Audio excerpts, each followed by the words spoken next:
We have a new storm in the southern hemisphere and a storm trying to develop in the northern hemisphere. I'm going to break these both down here exclusively on TBF Cyclone. And there is another threat threatening Australia. I'll break down the forecast models and satellite imagery in this video so you can get the right information.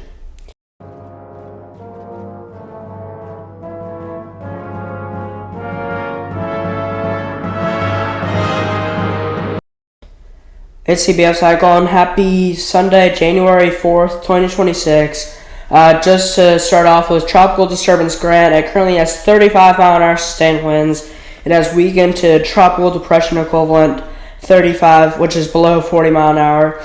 And it is moving toward Madagascar. It should be over Madagascar by about Tuesday or Wednesday. But by that time, the Joint Typhoon Warning Center will not be tracking that. However, it will be a big rainmaker for the eastern parts of Madagascar as it moves ashore. Tropical Cyclone 12S currently has 45 mile an hour sustained winds. It is moving right toward the Cocos Islands. They will be on the better side of the storm. This is the worst side of the storm because the storm's forward motion, and then take that, and then for the southern hemisphere storms, take the left side of the storm where the storm's forward motion is. This one's moving straight south. But they will get a little more rain, it looks like. If I turn on the radar, I don't know if there's radar coverage there. So there's not radar coverage there. Those are islands. Actually, Grant just passed by those about a week or so ago, maybe a little more, as a tropical storm. So those are Australian territory, about 600 people.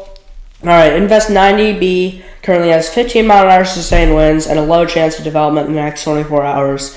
This does look like it is going to be the first northern hemisphere tropical cyclone of 2026. It is the first northern hemisphere disturbance so far this year, and we're not too far into 2026, only January.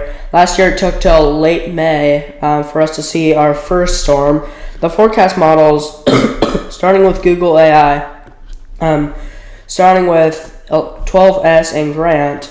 With Grant, they show it continuing moving toward Madagascar, not really changing in intensity at all.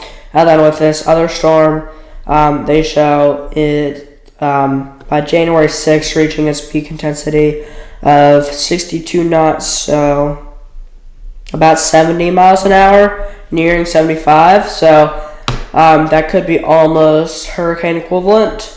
And then going further out in time, by Wednesday, they show this other storm in the North Indian Ocean developing, passing by Sri Lanka. They just got hit by Cyclone Ditwa. That was really bad, and it happened right about the same time as Senyar, which hit Indonesia. Sorry, I was blanking on the name. So, and then the Google AI is actually showing this other system hitting Queensland, the east coast of Australia. And as you can see, this isn't like most of Australia where it's like nothing there, especially the northern coast. There are actually some spotty towns, not any major cities in terms of like the size of like Sydney or Perth, or anything like that. But still, Cairns is a city where you should be watching that very closely. The forecast models for that, starting with the European forecast model, they show this storm. They do show the storm developing.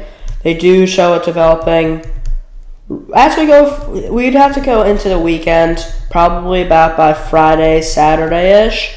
The Joint Typhoon Warning Center, again, is not monitoring anything yet. They show this may be developing into a tropical depression or tropical storm. The problem is it may sit there for a while because another storm might try and develop and move to the south while not impacting Australia. The GFS model, let me just show you an earlier model run. They also show this developing, and as of right now, they show this maybe developing into almost hurricane equivalent. So what is that, 982? So yeah, hurricane equivalent almost. But they show that other storm developing, but they kind of show this first storm just like slowly making its way west across Australia. So that would be, it's still a slow mover, very dangerous. And then the Indian Ocean storms, the GFS model is showing the North Indian Ocean storm developing hitting Sri Lanka as maybe a tropical depression or storm.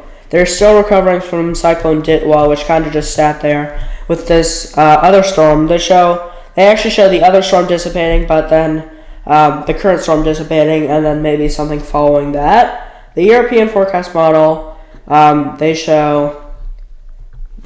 also show the North Indian Ocean storm developing. They show this storm maybe becoming a tropical depression or storm, mainly kind of lopsided, staying to the east of Sri Lanka, and then dissipating there. And then with this other storm, the current one, they show that dissipating as well. So this current Southwest Indian storm is not going to do much. However, going all the way out in time, January 19th, this is high uncertainty, extremely high uncertainty, but they do show maybe something making its way toward Madagascar, but that's unlikely at this point because it is just so far out and impossible to tell. So that was it for today, guys. Thanks for watching. See ya.